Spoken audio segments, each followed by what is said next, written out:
Could a depressed person make this? I don't think so.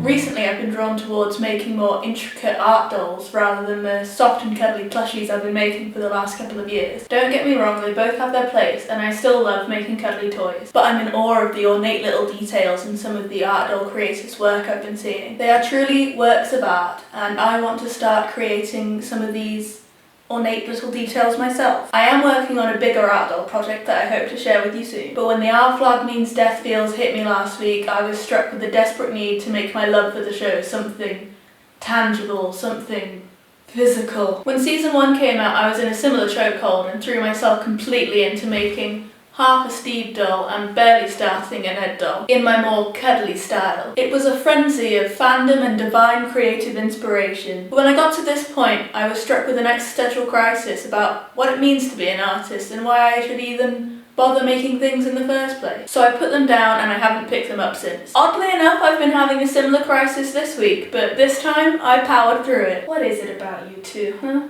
Anywho, we're still ignoring that. I decided to start again, and because I got less done on the original Ed, I'm going to start with him.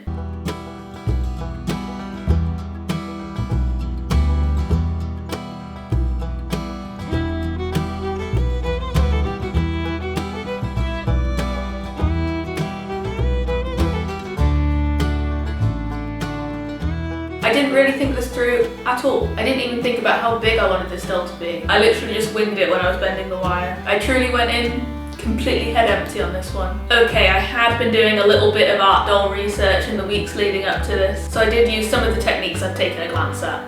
I have overcomplicated that.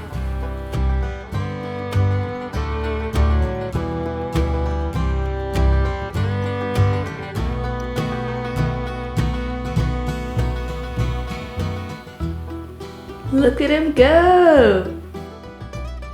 I needle felted around the wire to pad the body, starting with the head, sewing around the wire just to make sure it stays in place.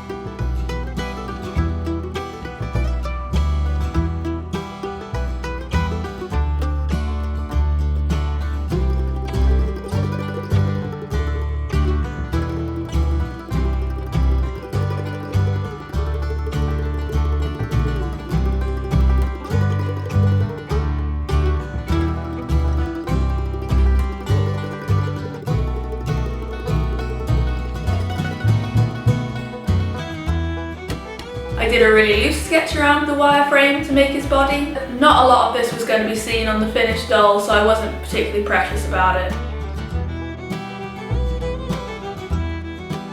I'm looking very gingerbread man-ish for a lot of the time, but you know, trust the process, trust the process, trust the process. As someone who usually ascribes to the oven mitt hand school of art, I wanted to challenge myself to make proper 4 fingers and a thumb hands.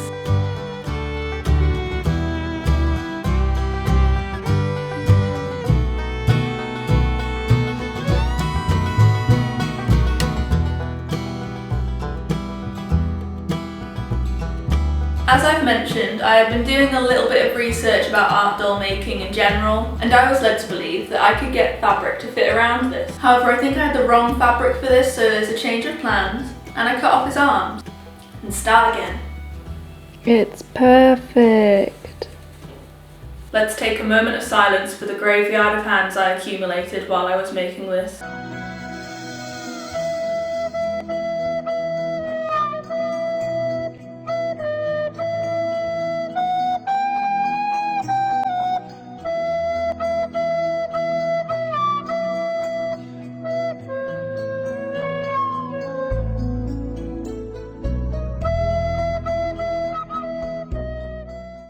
With the full fabric fingers not working, I decided to keep his stringy little fingers as they were out in the open, for all to see. I think it adds a nice touch to the stylation of the piece, and I'm not just saying that because it was the easiest solution.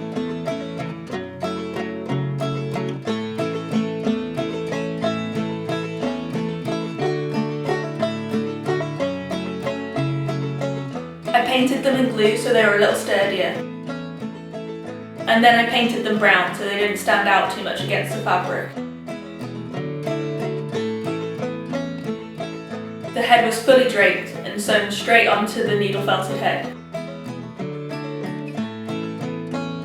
Tried to get all the creases in somewhat natural face places, which I think I somewhat succeeded at. I imagine it's something I'll get better at the more I do it.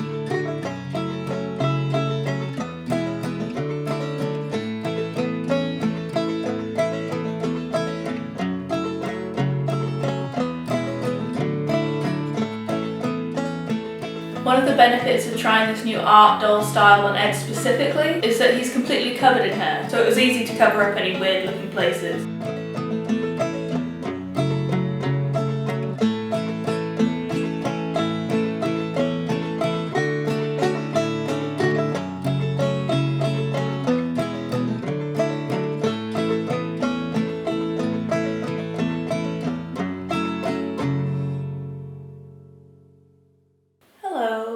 I thought it would be fun to chat while I try and sew this, mainly because I don't really have anyone in real life to talk to about Our Flag Means Death, and you know, you get it. It's just the perfect queer show for me. I love how all the characters get to be characters. There's queer storylines obviously, but they have proper character arcs aside from that. They're allowed to be flawed and they're allowed to be really stupid and they're allowed to be pirates. I think pirates might have something to do with it as well. I don't know if it's just me. We say Pirates of the Caribbean is the bisexual film, right? And I mean, yeah, fair, it is. But for me it was also my non-binary realisation film, you know, with Elizabeth dressing as a man and becoming the pirate king is simply iconic. And now there's a pirate show with a non-binary character in it. That would have meant so much to me when I was younger. It would, this show would have sped up a lot of realizations. I don't know, maybe LGBT plus people just really love pirates. Let me know.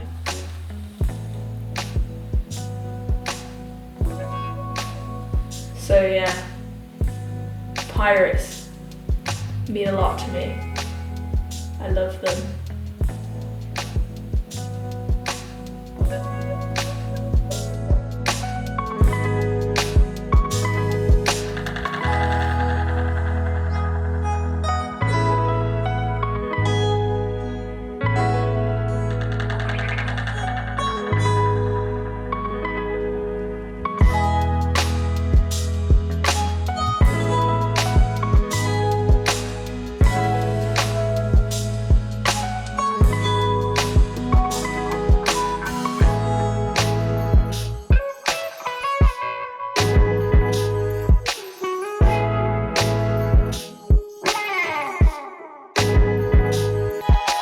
Attaching the hair was a mix of needle felting and hand sewing on sections. I quickly gave up on the hand sewing part of that because the needle felting seemed to be working just fine.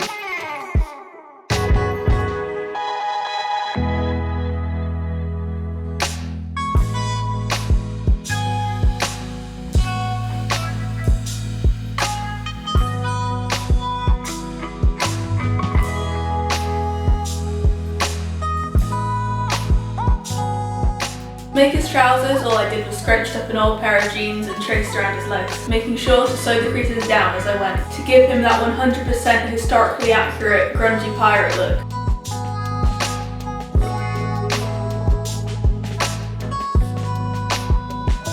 I also made his purple crop top, way too small, and brave sewing faux leather into a little jacket out of this old skirt a friend gave me.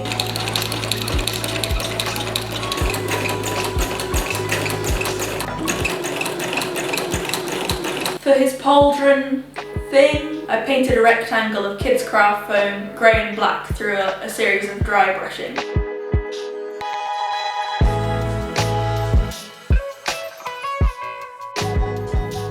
That's it. That's literally all it was.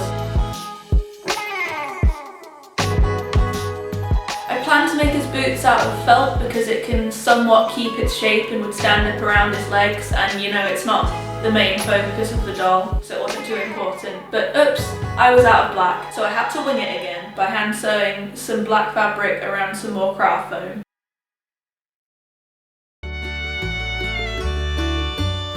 This does mean they're a bit messy with all the bits of thread flying around, but I didn't really have another choice. It's because we have no other choice. After finishing this, I found all my black felt and kept it aside for another project.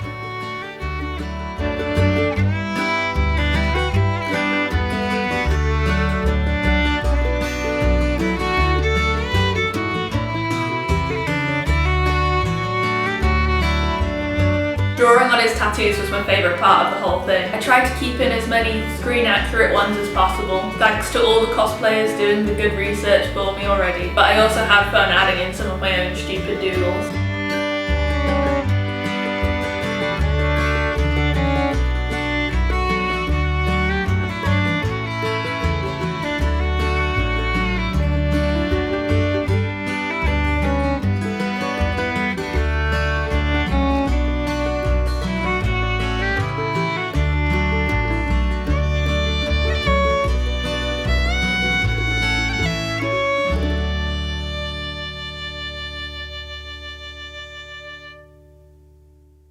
And most importantly of all, I gave him a little bit of fine red fabric.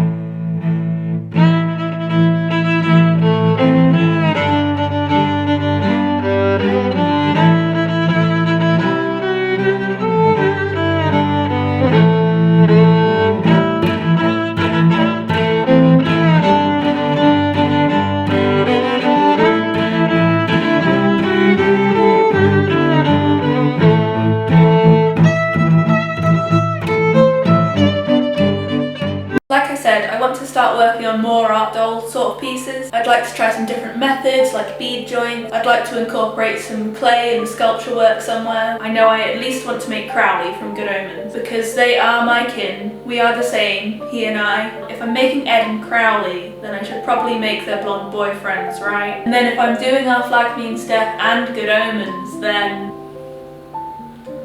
hope you like my little pirate friend. Please like and subscribe. My next video will be an over the garden wall project I am super hyped about, if I can get it out on time. I'm hoping to get the video out every 2 weeks, so that will be with you in time for Halloween. And that's it. See ya.